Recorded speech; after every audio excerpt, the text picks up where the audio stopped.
pessoal, voltamos com o videocast depois de uma pausa durante uma semana.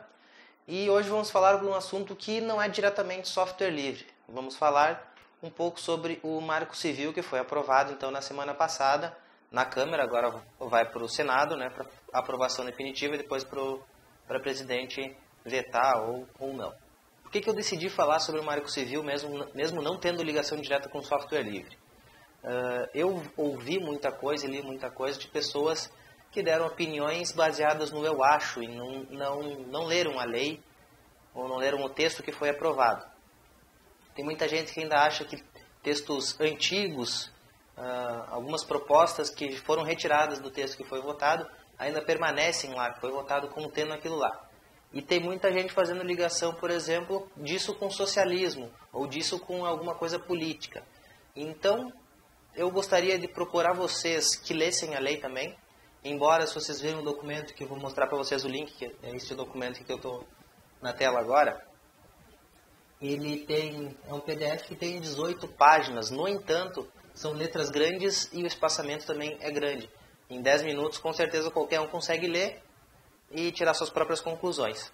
Tem alguns termos jurídicos que a princípio parece que vão te enganar, que vão te atrapalhar a leitura, mas não atrapalha não. E se precisar, uma segunda leitura é o suficiente para vocês poderem ter as suas próprias conclusões. Eu, lógico, vou dar a minha opinião, mas gostaria que vocês mesmos lessem e tirassem suas próprias conclusões e não acreditassem nem no que eu vou falar e muito menos no que outras pessoas vão falar. Acredite apenas no que vocês imaginam. Bom, a primeira coisa então, vamos ler um pouco do texto.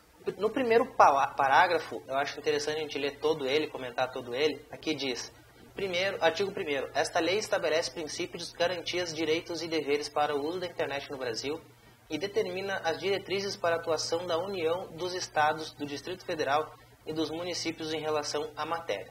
No artigo 2º também, ele fala sobre a disciplina de uso da internet no Brasil, tem como fundamento o respeito à liberdade de expressão, bem como, fala algumas coisas. Ele fala aqui sobre a finalidade social da rede. Tem gente que está fazendo ligação disso com o socialismo.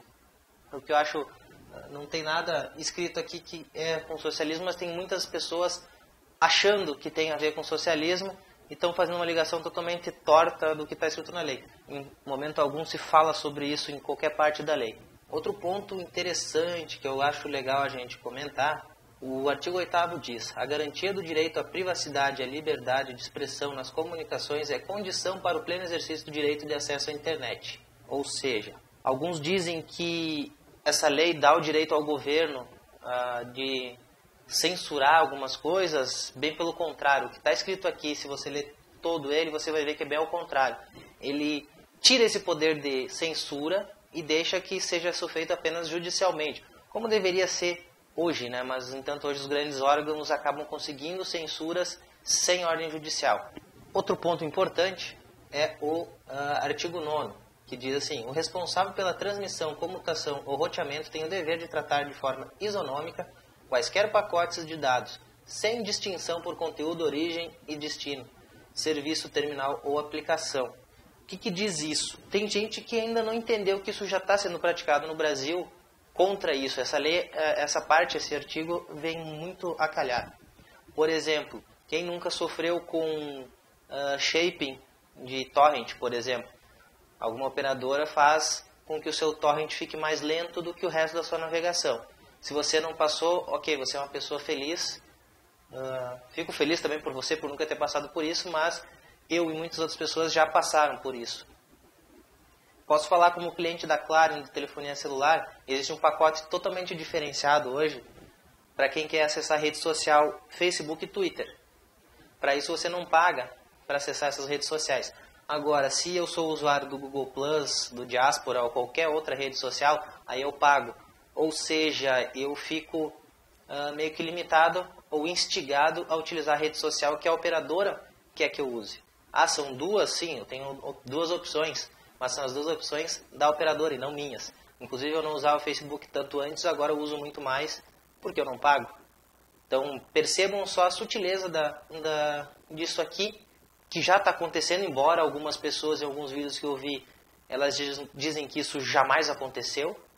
Mas então é um caso claro da operadora Claro que já faz isso, né? Mas você não tinha percebido isso antes.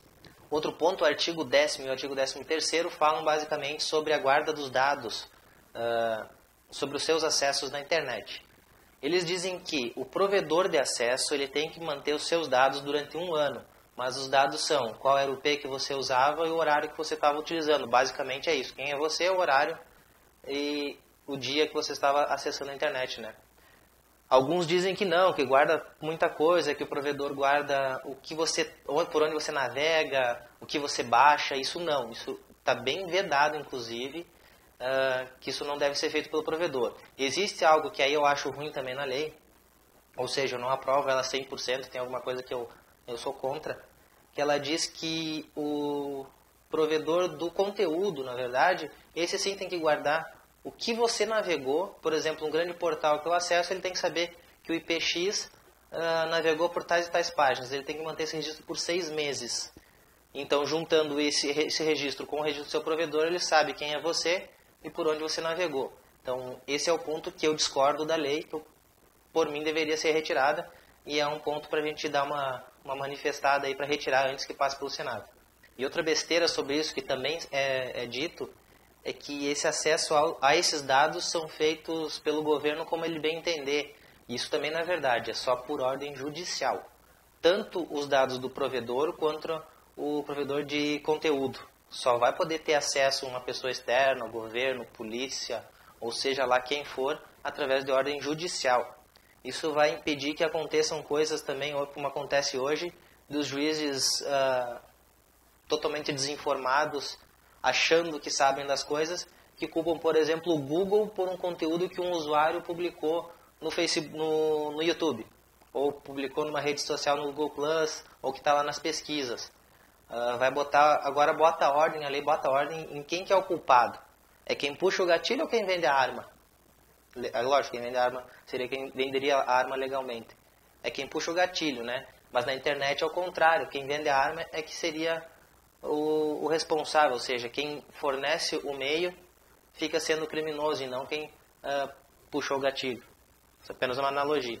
E esse ponto, assim, eu acho até que eu me confundi já falando, mas estou corrigindo já há tempo, é no artigo 15 que está dizendo isso, né?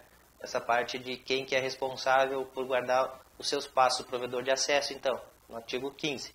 E é no artigo 18 que fala sobre os juízes totalmente desinformados. E a lei também fala alguma coisa sobre o software livre. No artigo 24, ele fala sobre a preferência do governo sobre meios abertos, né? Sobre preferência de tecnologias, padrões e formatos livres pelo governo. É lógico, pessoal, eu tenho que dar uma pincelada rápida aqui, não adianta eu ficar lendo coisa por coisa aqui para vocês. A minha proposta com esse vídeo é que vocês leiam e que vocês tirem as suas conclusões. As minhas conclusões é que a lei é boa, com ressalvas, alguma coisa teria que ser tirada, como o artigo 15, que eu acredito que daria sim uma vigilância prévia sobre quem não cometeu crime nenhum. Afinal de contas, eu estou navegando na internet e isso está sendo guardado para, caso seja necessário, se faça uma prova contra mim. É lógico que quem não deve não teme, né? Mas não tem o porquê eu ser vigiado se não há suspeita de que eu tenha feito algum crime.